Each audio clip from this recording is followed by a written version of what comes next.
Nous sommes au sud-ouest du Burkina Faso, précisément sur la route nationale numéro 11, l'axe qui fait la jonction Gawa-Banfora. À environ 40 km de Gawa est située l'Oropénie, une commune d'à peu près 45 000 âmes. C'est cette ville qui abrite ces ruines, d'où leur appellation ruines de l'Oropénie. Établie sur une superficie de 11 130 m² selon le guide touristique, ces ruines sont une véritable forteresse avec une largeur comprise entre 1,40 et 0,25 mètres et une hauteur moyenne de 6 mètres. Plusieurs hypothèses non encore élucidées se dégagent quant aux bâtisseurs de cette infrastructure. La plus plausible de ces hypothèses désigne des peuples locaux dont l'occupation date du XIe siècle. Il s'agit de Koulango et que l'histoire explique que ces Koulango ont eu pour ancêtres les Lorons, les Tounans et les Nabés.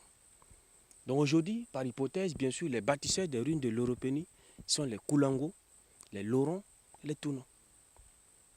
Ces ruines ont été inscrites sur la liste du patrimoine mondial de l'humanité le 26 juin 2009. Un acte qui valorise le site, mais aussi qui permet d'attirer davantage de visiteurs au grand bénéfice de l'économie locale. Les ruines ont une ouverture sur le plan international. Il y a des touristes qui viennent de partout, viennent visiter les ruines et de passage, ils profitent d'emporter un souvenir par-ci, un souvenir par-là. Donc ça fait des retombées pour la population. C'est une fierté d'abord.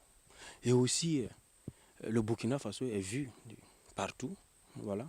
C'est vu de l'extérieur. On dit, bon, les ruines de l'Oropénie. Il y a des visiteurs même que nous recevons ici qui disent que, bon, sur la recherche des différents sites touristiques au patrimoine mondial, ils ont vu les ruines de l'Oropénie. Ils disent, bon, tiens, bon, c'est où au Burkina, ils vont venir visiter. Voilà.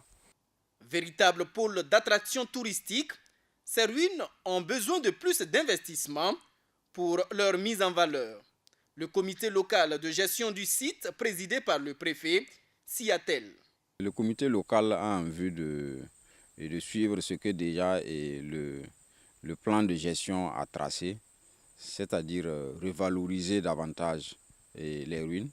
C'est pour cette valorisation qu'une base vie du site, composée d'une billetterie, d'une cafétéria, d'une salle de conférence, d'une auberge de 8 chambres pour chercheurs, d'une bibliothèque et d'une salle de réserve, est en construction. Des initiatives à saluer, mais qui restent insuffisantes pour une véritable promotion de cet espace. Les ruines ont aussi besoin d'être protégées des effets de l'homme et de la nature qui contribuent à les dégrader de jour en jour.